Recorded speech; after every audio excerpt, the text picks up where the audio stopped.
welcome to another podcast of the Zaius Report, talking cult movies with myself, Warren. And thanks for listening in. I really do appreciate it. This is, of course, podcast number 5. So if you're still here, I think that means that hopefully you're enjoying what I'm doing. And I'm really glad that you're liking it. Just remember, don't take it too seriously, because I definitely don't. This is just having some fun and talking about the movies that I love. And, anyway, I'm glad that a number of you are still here. Now, I'm going to change the format of the show a little bit. I'm going to put all the thank yous and so forth, the credits, if you like, at the end of the podcast rather than them being at the start. So don't worry, you're still going to get a mention. It'll just be at the end. But before I do that, though, there are just two things I wanted to mention, and that is that today is Alana Evans' birthday, and of course, Alana allows me to use her music on this podcast for the theme. So I have to say, happy birthday, Alana. Best wishes, and hope you had a great day.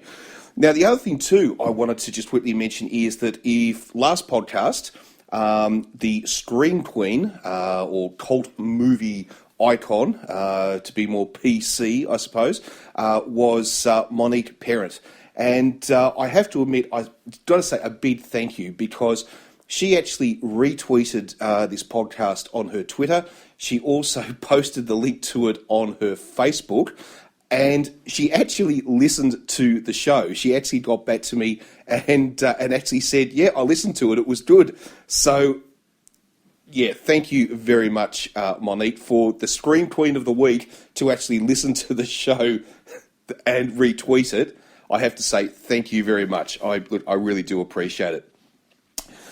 But another thing is that I have had some requests for movies.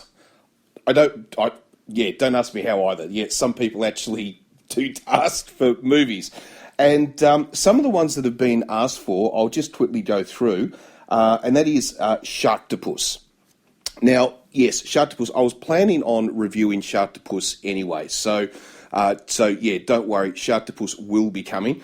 You've got to love a movie, basically, where the creature is half shark, half octopus, and the movie stars Eric Roberts. I mean, that's just B-grade heaven right there. So, yeah, absolutely, Sharktopus will be coming up in a week or so.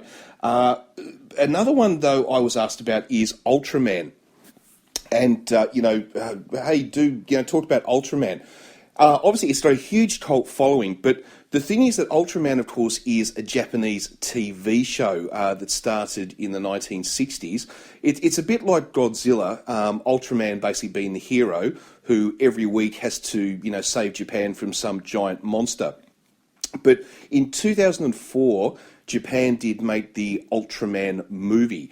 So I have to admit, though, I've seen some of the TV show, but I actually haven't seen the movie yet.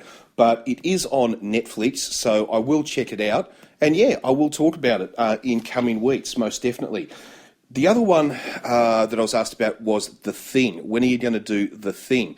Well, my response to that is which one? There's actually 3 of them, of course. There's the original B-grade sort of movie. Then, of course, there was John Carpenter's remake, which was a very serious cinema release movie. And then, of course, we had the prequel only a few years ago called The Thing, once again, which was the prequel to the John Carpenter's movie.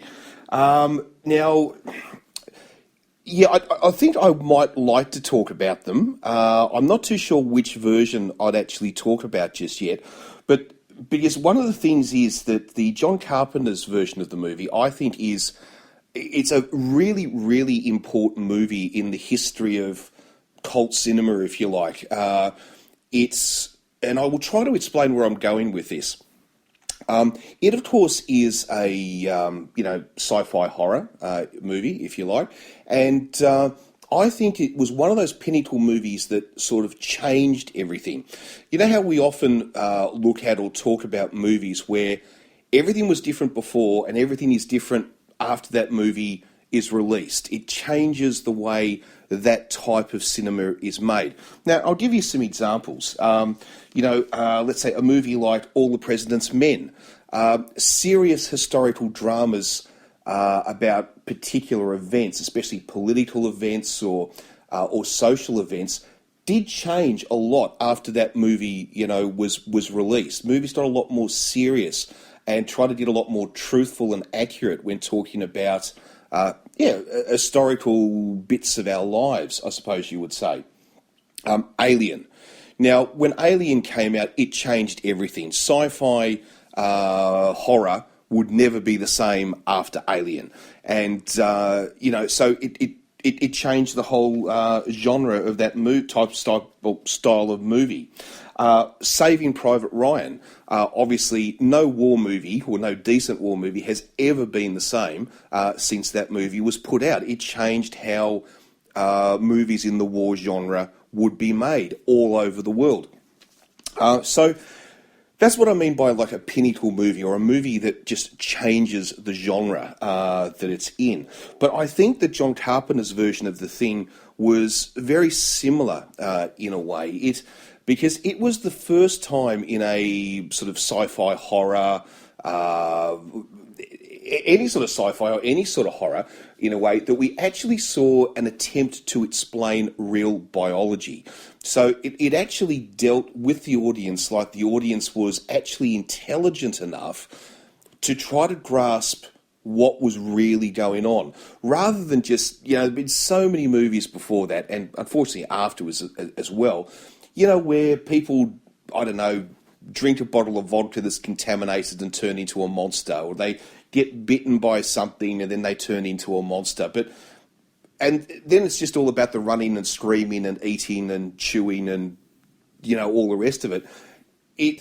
They never explain what is actually going on. And John Carpenter's The Thing was the first time we actually saw a movie try to explain the biology of what was going on. And that's why I think it's another bit of a sort of pinnacle turning point movie. But then, saying all of that, I'll probably end up talking about the original black and white one. But who knows? Who knows? But we'll get to all this stuff in time anyway. I've rambled enough. I think it's time to talk about our first movie. And this is one I only actually saw for the first time about only a few days ago, actually. So I'm quite excited about this one. So I'm going to take a quick breath and be right back with movie number one.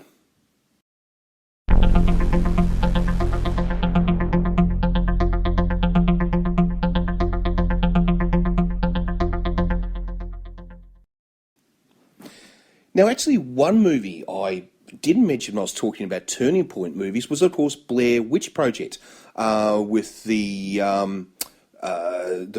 POV, I should say, style of filming, point of view, or found footage, as it's generally referred to. Because, of course, that has spawned so many movies, since it was released.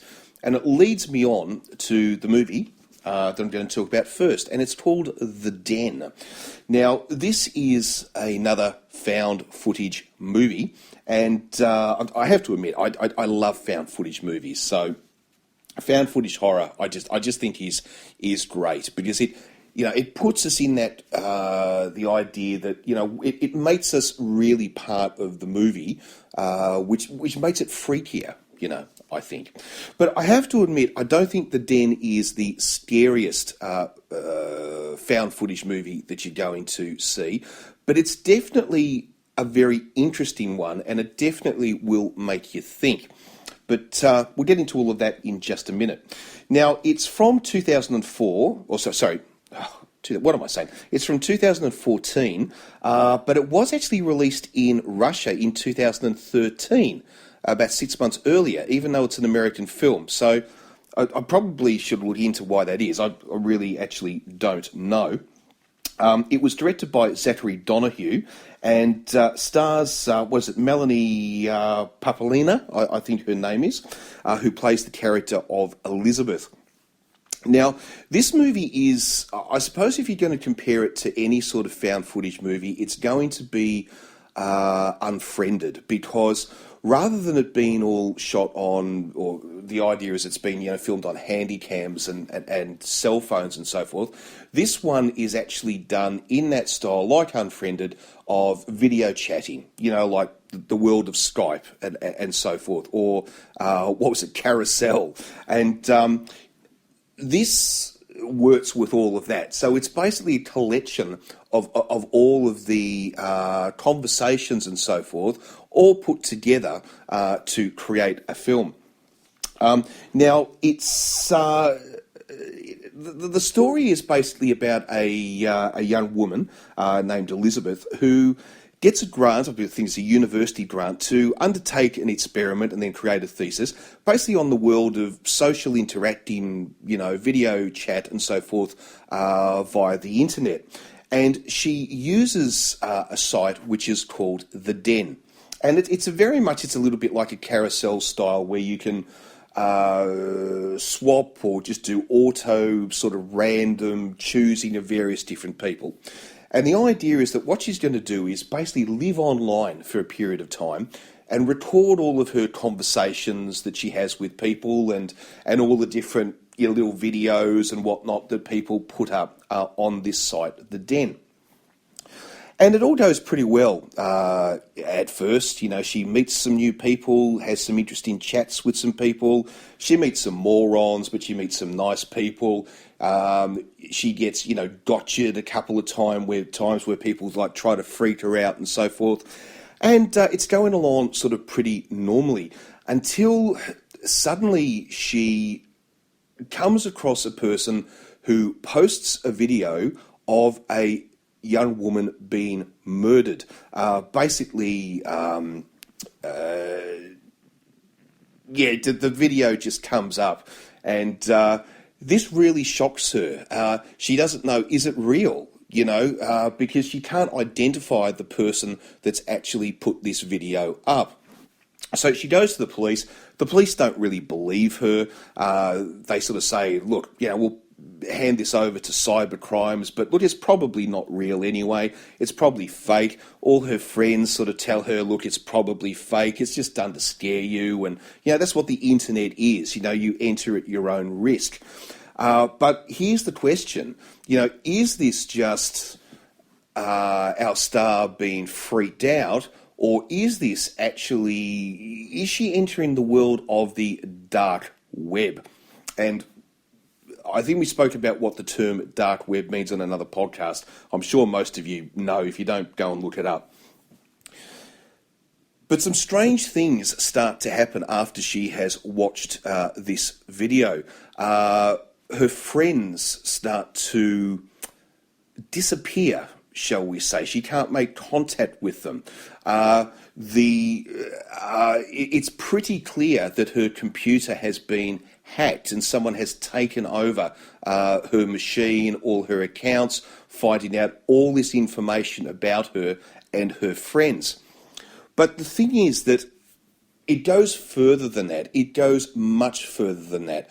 And this turns into an actual real thriller. It's not just a slasher movie. This is a real thriller.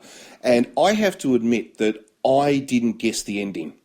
I started to get a bit of an idea of what was actually going to happen to her and her friends, but it wasn't really until about the last, 15 minutes or so. And the ending, which I think is brilliant, but I know I can't give it away, the ending is fantastic. It is a real statement on modern society, and I didn't guess that. I really didn't guess that, and I absolutely loved it.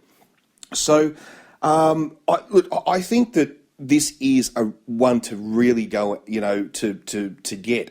It's on Netflix in the US, but I think you'll have to use iTunes or whatever you happen to use to get your movies outside of Netflix if you're not in the United States, or get a VPN and do it that way.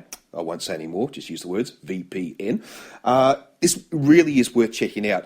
If you saw Unfriended and you liked it and you got really quite freaked out, but that whole idea of modern life, of the social interaction with our friends online, then you will like The Den. So, yeah, definitely check this one out. It's good. Oh, we're just careening off the track. This is going to be a long edit. Oh, God, that's staying in there. Okay. The Only Funny to Us podcast with brand new episodes every Monday night at 8 at onlyfunnytous.com. Now, seeing where first movie I spoke about was a found footage movie, I thought, let's have another. Because I love them. Absolutely love them. So let's have another. And this time it's actually from Norway. And it's a movie called Troll Hunter. Now, you might think from what I just spoke about before, this is going to be another cyber internet style movie with the word troll, but no, it's not that sort of troll. It's the talking about the trolls from Scandinavian and sort of Germanic culture, the fairy tales of trolls. But, are trolls really things of fairy tales, or are they real? Well, this movie, Troll Hunter, is from 2010, and it's, I think, the easiest way to go through it is just to give you a bit of a rundown, as usual, on what this film's sort of about. It starts with, it's basically a team of university students, 3 university students, who decide to make a documentary movie about bear poaching in Norway. And so they head off, into the countryside with a camera person to make this documentary. Now, they soon sort of find out that there seems to be something a bit weird going on, because the bears which have been found in Norway are not Scandinavian bears. They tend to be Russian bears, Eastern European bears. They're not native Scandinavian bears. And so they're starting to wonder if there's a little bit of a conspiracy going on here. This needs to be investigated, even further. Well, they do, and they meet up with this guy who we will call the Troll Hunter. And they follow him around thinking that he is somehow involved with this sort of bear poaching scandal. But what we very quickly find out, and what they very quickly find out, is that no, this guy is actually fighting, I was going to say the word supernatural, but that's not really fair. He's fighting these ancient creatures, he's almost like a game warden, a colour, if you like, of these creatures, trolls. And we find out that, oh my goodness, trolls are real. They really do exist. So somehow or other, they convince him, if they can follow him around on his activities, and actually film it. And so they get themselves into quite a number of dangerous situations and so forth. And, the question then, of course, is, will they be able to survive? And one thing I will tell you about this is it's a little bit more like a movie we spoke about another week called The Tunnel from Australia. It's a little bit more documentary found footage style rather than just pure found footage, if you like. It is very, very good as it follows through this thing as they start to discover the idea that there is this huge conspiracy within the Scandinavian nations to try to hide the fact that, these giant rock-eating trolls really do exist, and they are extraordinarily dangerous. And we start to find out more and more stuff about how the government is actually, or the government of Norway in this case, is actually trying to deal with the problem. But of course, it's all a big black, under the radar operation. But the movie leads us into some other really interesting concepts because, for instance, because trolls are, very ancient, mythical creatures from Scandinavia and northern Germany and so forth, that they predate the Christian era, and of course, when Christianity came to that sort of region of the planet, the whole idea then that trolls would become a new boogeyman even for the Christians, and of course we all know from reading children's stories that trolls hate Christians. They kill Christians, and that's why children have to be very careful of trolls. And this plays with that exact same idea, that trolls are old world pagan, the old world of nature, of paganism nature, if you like, from Scandinavia.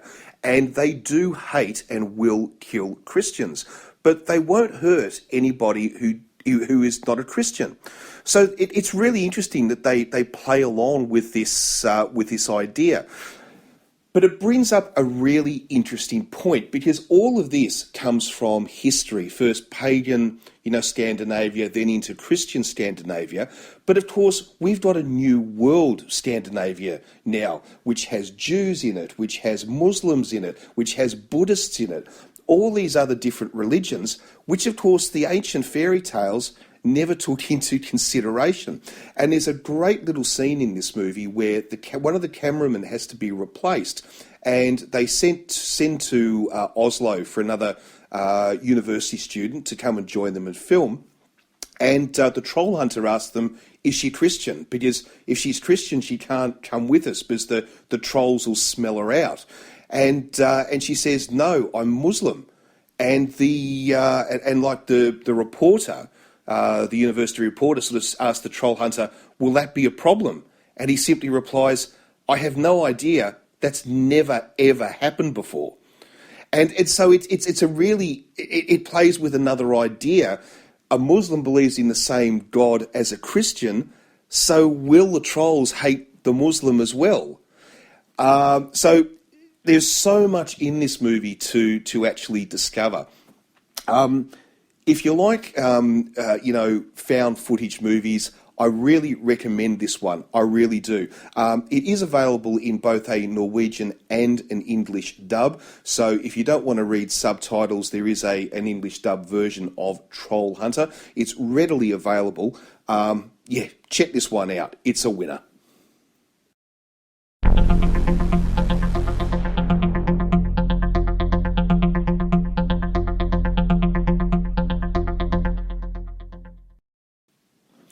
Now, as always, around about this time of the show, it's time for the Scream Queen of the Week. Yes, and still don't have a drum roll. Yeah, sorry about that. But anyway, we'll survive. Now, this week it is Glorianne Gilbert. And I know so many of you are once again going to say, Warren, who the flying F is Glorianne Gilbert? Well, she's made a ton of B-grade movies, a real combination of horror, vampire movies, and also a number of sort of erotic movies and erotic comedies as well. I'm just thinking about some of the names, like House on Hooter Hill, The Witches of Brestwick, or the Breastford Wives. You get an idea. Yeah, she's got large boobs, okay?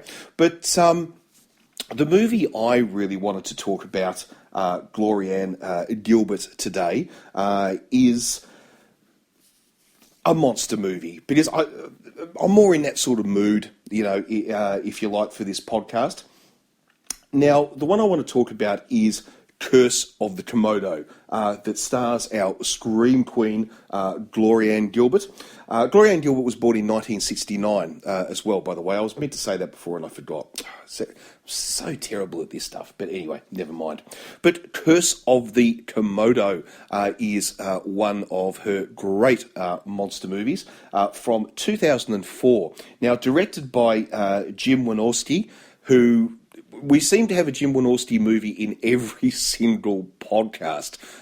It obviously shows that I really like his work. I think, to me, he's sort of like the Steven Spielberg of the B-grade circuit.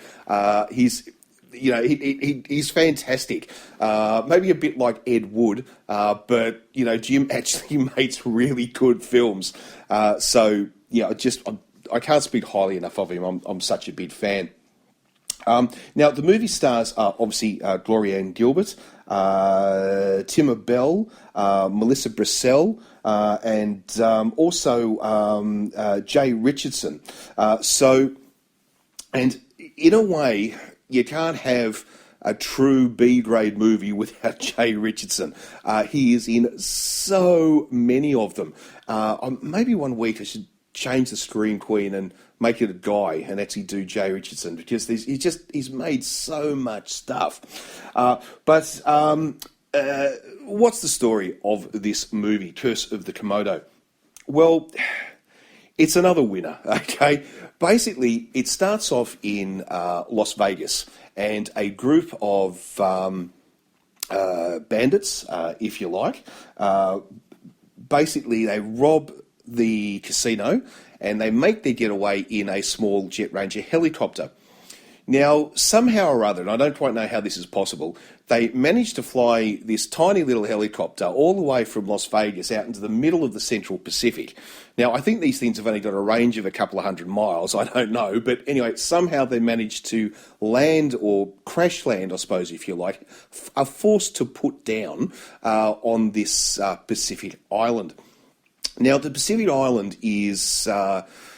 basically, it's run by a group of scientists who we find out are doing mad, evil, terrible, I suppose, experiments with Komodo dragons, the giant lizards, and turning them into these huge, almost like dinosaur-style monsters. Now, while our bank robbers are there, these Komodos escape.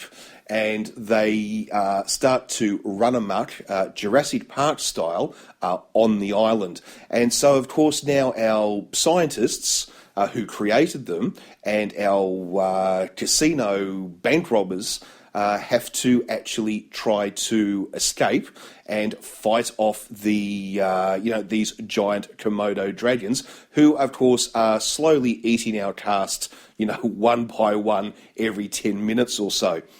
It's classic, monster movie stuff. Mad scientists trapped on an island, can't get away, fire 1 billion bullets at these things that does absolutely nothing, and, we see who's left at the end of the movie, and will they or won't they destroy the Komodo dragons.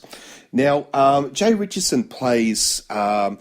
a different role in this. He's not actually part of the main cast. All his stuff is shot separately, and he plays a military general who was in charge of creating this Komodo weird experiment. And in the end, he's, of course, there trying to work out, how can he stop it? And, will he send the bombers in to, drop a nuclear bomb on the place? Or, will he allow the scientists to escape or not? So his role is actually quite separate from everybody else, who are all part of the team trying to survive on the island. Now, Gloria Ann Gilbert is great, plays it as a classic Scream Queen, screaming and shouting every 5 seconds as soon as she sees one of these dragons, and actually plays it, I think pretty well. Now, it also, as I said, stars Melissa Brissell, and... once again, as in with almost every one of her movies, dressed totally inappropriately for the environment that she's in. In this case, she's obviously stuck on the middle of this tropical island in the Pacific, fighting off Komodo dragons. So, of course, as usual, she's in a skin-tight T-shirt with skin-tight cut-off jeans and a pair of high heels. It's pretty normal for Melissa Brissell, but that's why we love her, so much. But this is, it's really fun, this one. It's once again, if you like the movies like Sharknado and all these, B-grade sort of, monster movies, giant sharks, giant octopus, you know exactly what's going to happen in this movie. And it's just the fun of watching it as our cars slowly get picked off, one by one. I can't recommend it highly enough. I love this. It is a Saturday night winner, with some, a bottle of red on one side and the remote control in the other, and sit back and watch Curse of the Komodo. Oh, I think I could watch it again right now. I worked in the garden center, and a lady came in, and we had the flowers and the plants, and she asked me how much the chlamydias were. The Only Funny to Us podcast, available now at onlyfunnytous.com. Now, from 2004 monster movies, let's go back in time to 1953 and black and white sci-fi. And this movie is, you just got to see this to believe it. It is called Project Moonbase. Made in 1953, as I said. Directed by Richard Telmangi, I think he's pronounced his name. And it's basically about the story of the first moon landing by humans. Now, of course, as I said, from 1953, but it's set in 1970, and it's actually really quite interesting. They were only off the date by 1 year. Of course, humans landed on the moon in 1969. So that's pretty impressive in a sense. Now, one of the actors in this movie, Hayden Rourke, there's a lot of my friends who will recognise this fellow. If you were a fan of a TV show called I Dream of Jeannie, then I think you'll all remember and love the character of Dr. Bellows.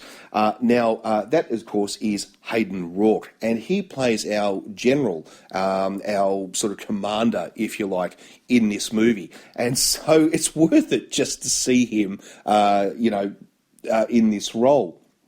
Now, as I said, the movie is set in 1970, and it's about the US, the United States Space Force, as it's actually called, and their first attempt to land on the moon.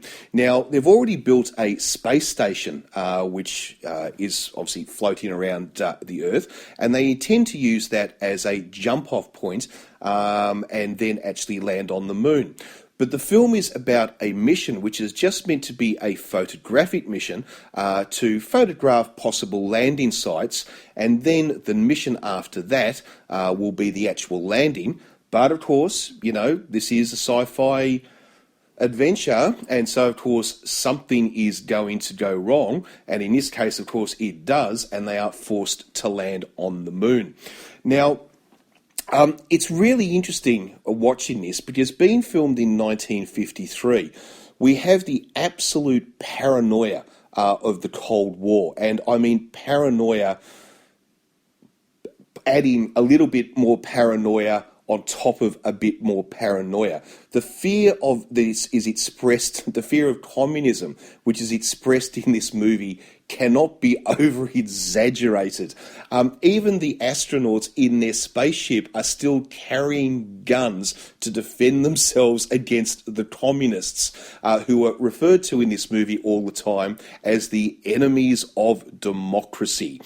And anyway, so the enemies of democracy, or the communists, send a plant in, if you like, to go onto the spaceship, sort of Dr. Smith style, I suppose, if you like, from Lost in Space, and to try to destroy the spaceship, destroy the space station, and just destroy America's chances of, dominating space.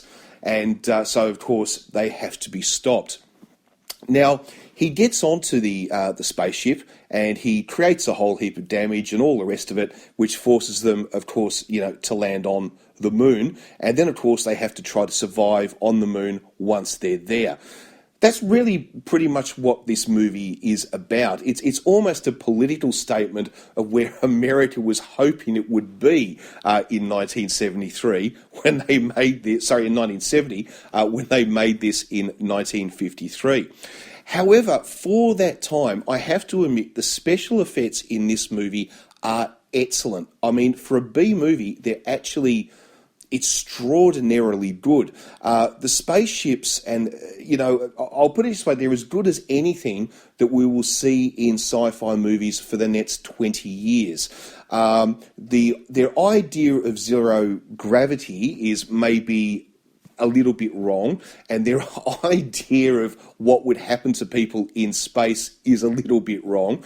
But at least, unlike some movies for their time, they're not smoking in the spaceship, which is probably sort of quite good. It is sexist though as all hell. You'll be quite shocked actually when you watch this. One of our main characters, the female pilot, Colonel Bright Eyes, is basically viewed by everybody else in the movie as being totally incompetent.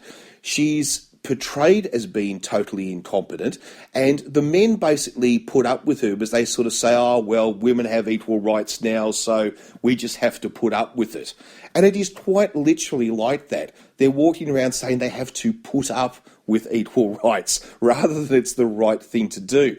There's also an amazing scene when Colonel Bright Eyes walks in to complain to the general, and the general threatens to put her over his knee and smack her behind. Now, it is unbelievable, but they thought that was still appropriate behaviour. But in saying that, though, in this movie, the President of the United States is a woman. So they were trying to be, sort of forward-thinking, I suppose, but they really hadn't quite got there yet. Not by a long shot. But as I said, special effects are really, really good. Watching how everybody walks around the space station, once again, some of these special effects wouldn't be done for another 20 years or so. So it's worth it just to see that. And also, you'll be amazed at the space uniforms our astronauts wear. They're basically skin-tight T-shirts with the shortest shorts you have ever seen in your life. They made French Foreign Legion shorts or South African Army shorts look long. They may be walking around in a pair of Speedo briefs. They're that short. So for 1953, maybe a little bit saucy as well. So definitely, it's worth checking out. You can even find this one on YouTube.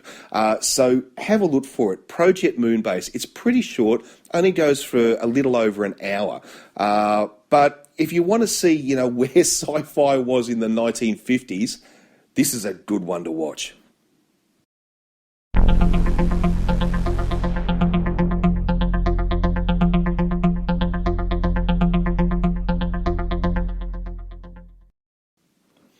Now, staying in space.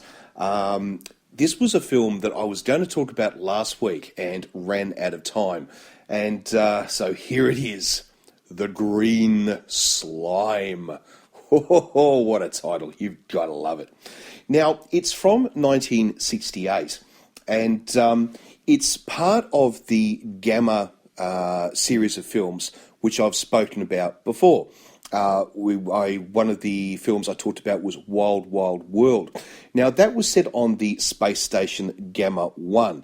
And, of course, as I said then, there's been a whole heap of these Gamma movies, which were all made in Italy. But this one is a little bit different. Although it's still sort of part of the continuation of the story, it's now set on the space station Gamma 3 rather than Gamma 1 as the others were. And this time too, it's made in Japan. Yeah, it's a Japanese movie, but with an American cast. Well, when I say American cast, our stars, I should probably actually say European cast. Apparently, most of the extras and some of the actors with only a couple of lines in this movie were really just expats living in Japan who put up their hand and said, yeah, sure, I'll be in the movie. But some of the three main stars who are in this movie, you will remember two of them anyway. Now, the first one is Richard Jekyll, I think he pronounced his surname. Now, if you remember movies like The Devil's Brigade or The Dirty Dozen, you'll remember his face. The other interesting thing too is in the first couple of seasons of Baywatch, he had a major role. Yes, he was one of the stars of Baywatch. You will definitely remember him, when you see him. And also, if the nurse, the love interest, if you like, in this movie looks familiar, that's probably because it's Lucina Paluzzi. What is it? Paluzzi, sorry. I told you the last podcast I've got to get glasses. So, you'll probably remember her from the James Bond movie, Thunderball. Some of these people are actually, reasonably well known, even though this is a B-grade sci-fi movie. Now, the whole idea of this movie is that scientists on Earth discovered that there is an asteroid called Flora, which is going to basically crash into the Earth. So they send a crack team of experts in a spaceship from Gamma 3 to go and destroy the asteroid, much like Bruce Willis style. And it's actually quite interesting. When they land on the asteroid, they go about blowing it up exactly the same way that Bruce Willis did. They drive their vehicles across the asteroid, then they drill a big hole and drop the bomb into it. It's interesting how similar it actually is. But anyway, while they're on the asteroid, they pick up a bit of green gloop or green slime on one of their spacesuits and they bring it back to the space station accidentally. Well, this stuff reacts to electricity. It feeds off electricity and it starts to multiply and create itself into a swarm of monsters. And if you want to know what the monsters look like, think of the movie Despicable Me and take the minions, paint them green, and basically that's what the monsters look like. They just look like giant 2-meter tall minions painted green. But anyway, these things start to grow and multiply and start to take over the space station. And our team of heroes, of course, have to try to stop them, save the space station, and in normal sort of, sci-fi fashion. Now, topping all of this off, we've also got a love triangle in this between our two main male leads and our female lead. And of course, the question is going to then be, who will win the girl at the end? So we've even got that thrown in for fun as well. Now, a really fascinating fact about this movie, even though it's Japanese, in its American release, it was released the way it should have been, as a 90-minute format. But when it was released in Japan, it was released as only 77 minutes. And the reason for that is that the Japanese in 1968 felt that it was a little bit too controversial and that some of the subjects they really didn't want discussed. Now, what were those subjects? Well, there were two of them. The first one was that the two main leads, our two officers, were fighting all the way through the movie about who really should be in command of the space station. And the Japanese in 1968 thought that this was somehow troublesome. They didn't want the public seeing people in command arguing. The other thing that they cut was the love triangle, which is part of it, the major part of the story. But they cut it out because they thought it was inappropriate. So, look, it's an absolutely great film. The English dub version, as I said, is the full 90-minute version. It's definitely worth checking out. If you like the Italian sci-fi movies of the 1960s, you will want to see this to sort of complete your set, because although it is Japanese, it obviously carries on from the Italian tradition. One thing I will have to say about it, though, is that it doesn't have quite the same flair or style that the Italian movies had. The costumes are nowhere near as good. The uniforms don't look as, quite as amazing as the Italians sort of do it. And I suppose that's to be expected to a degree.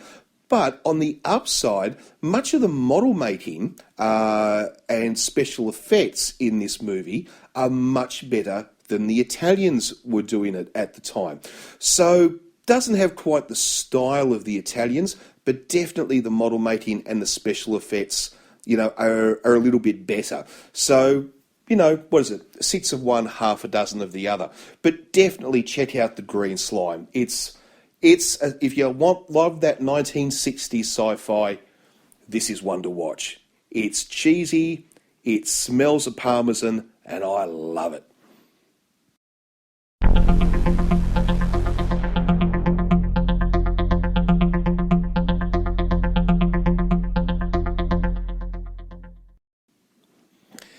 Now, we've talked found footage, this podcast. We've talked sci-fi, this footage. How about we get really creative and we combine the two things together?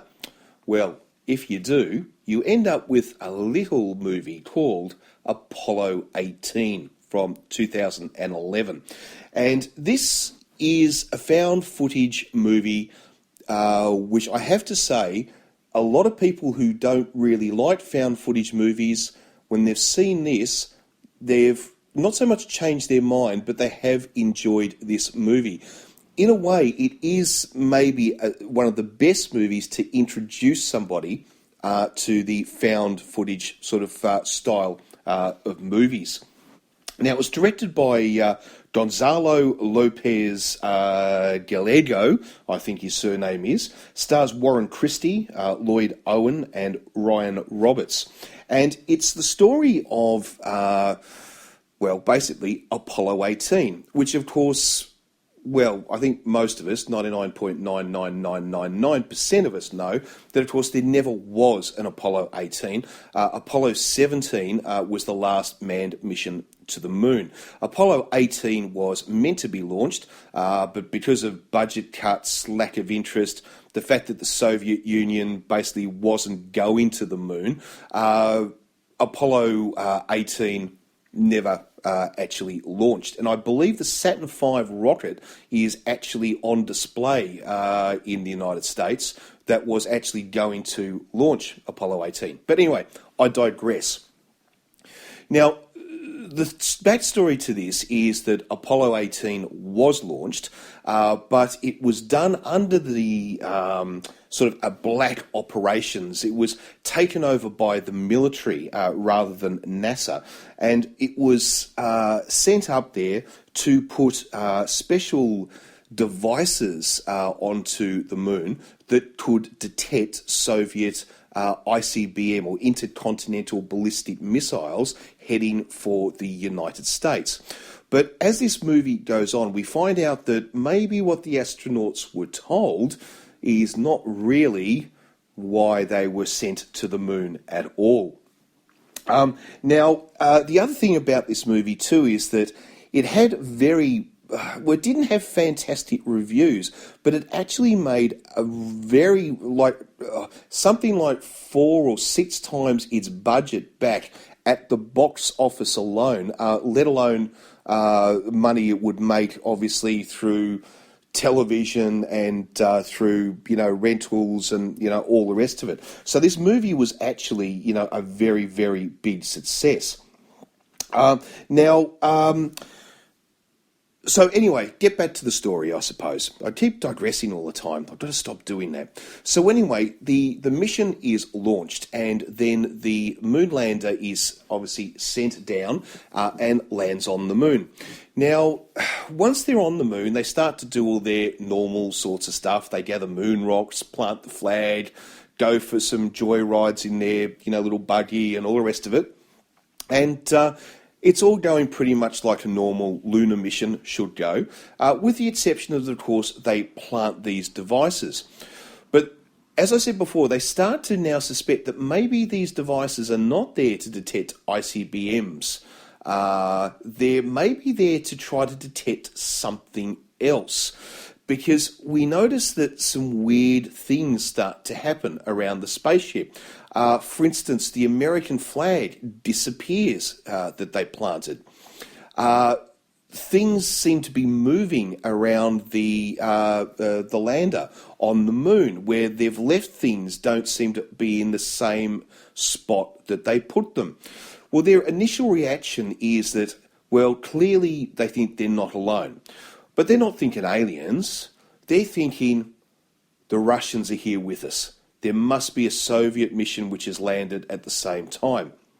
Well, they go off hunting, and yes, sure enough, there is a Soviet mission which has landed at the same time as them, but they have run into, let us just say, some misfortune. Their mission has not gone to plan at all. And we then start to also find that what looks like rocks on the moon may not actually really be rocks. Is there life on this planet? Has this life actually got to the Soviets, and is this life going to get to them? Well, it's found footage, so I'm sure you've got an idea where it's all going to go and all going to end up, but I don't want to give it away. But it's a really, really good one, this. It's one of those found footage movies that, you know, a lot of them are not believable. You know, you watch them, and the whole idea of, as I said earlier with found footage, is that you try to write yourself into it. That's the whole idea of POV filmmaking. But quite often, they don't work. You know, they really just don't work. In this case, it does. You really do feel like you are part of this crew. And I think that's why this movie was successful. And when people do watch this, who have always been a little bit suspicious of found footage, they don't like, you know, the shaky camera work and things like that. But they see this and they actually really quite like it. So this is definitely one I recommend to anyone wanting to get started in found footage. Apollo 18. It's a good place to start.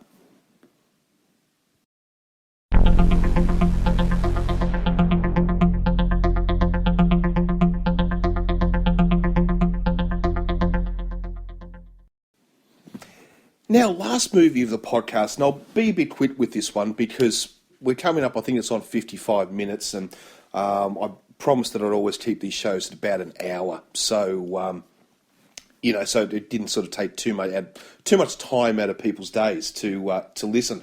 But it was a movie that I've actually had never seen before, but I had heard about, and then I actually watched it last week, and I thought I've got to give it special mention. And that is a movie from Italy from 1973 called Battle of the Amazons.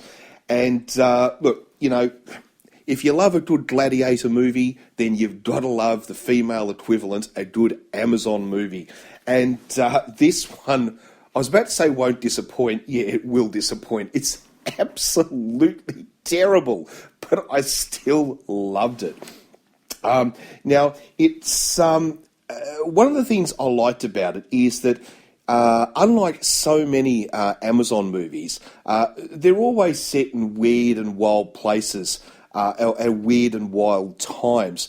This one actually does try to go back and attempt to sort of set it in Eastern Europe, you know, sort of, I don't know, you know, Bosnia or Croatia or Ukraine or Turkey or, you know, a place where it doesn't actually say where it is, but, you know, from, you know, the Greek stories, that's where the Amazon tribes or the Amazon female tribes were, of course, meant to live. And this one actually does try to set it there.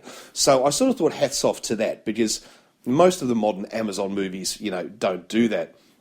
The other thing, too, that's good about it is that in this case, our tribe of Amazon women are pretty much live up to the standards that the Greeks wrote about, you know, and that is that they are absolutely vicious. They kill, they slaughter absolutely everybody, except for the young men that they drag off to their camp, and of course, basically have sex with so they can have offspring before they go and either enslave those men or go and kill them for fun. And then they can go off, raise a new generation, and go off killing and slaughtering as the Greeks said that they did. Now, in a lot of Amazon movies, that's not the way that the Amazon women are portrayed these days. I suppose because of, modern feminism and so forth, Amazon women are often now portrayed much more as sort of fighting for justice, fighting for equality and the rights of women. And I have to say, hats off. I think that makes great movies. But, of course, it's not very accurate to the original stories. And this movie definitely does do that. The only problem with this movie, though, it is very, very sexist. There is one scene where it almost tries to make rape look erotic, which is pretty piss poor, to be honest. I wasn't very impressed with that. But look, it's a lot of fun, It's basically just the story of we've got one camp of Amazon women, we've got another camp of, friendly, nice farmers. They get attacked by the Amazon women, and so they have to fight back. And almost in, like Seven Samurai style, they hire these bandits to come and protect them and train them so they can fight and take on the Amazon women. And then, of course, we have a huge battle at the end, and I won't give it away. You can watch it if you want.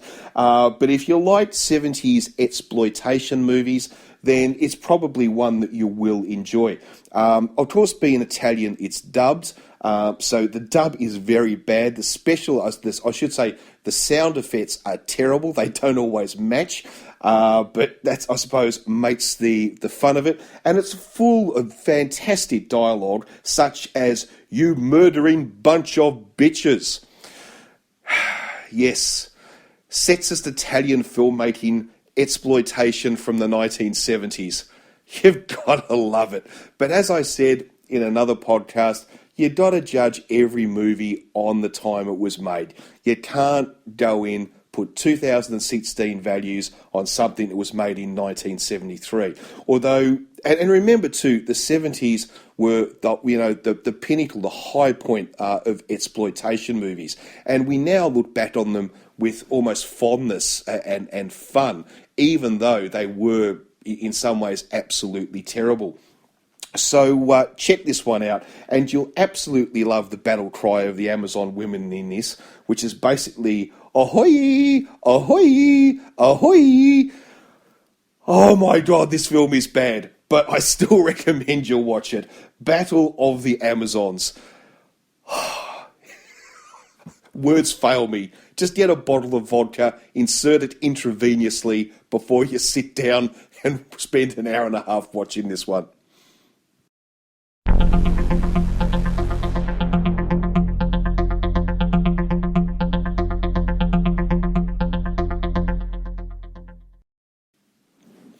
Well, that's basically it. That's a wrap. That's podcast number 5. My God, I can't believe it. I actually got to number 5. But look, as always, obviously want to give big thank yous and shout outs. Alana Evans, of course, and as we said earlier on, happy birthday, Alana. So always we want to thank, or I want to thank Alana for allowing me to use her music in the podcasts. Big thanks, of course, to Sports Gal Pal, Ramona, for all your advice and all your support. Thanks, of course, to the guys at Only Funny to Us podcast, Cliff, TJ, Ben, and Steve. Thank you very, very much. And so look, that's a wrap, as they say. Thanks for listening. I'll be back next week with podcast number 6. Hope you will tune in, and I'll talk to you then.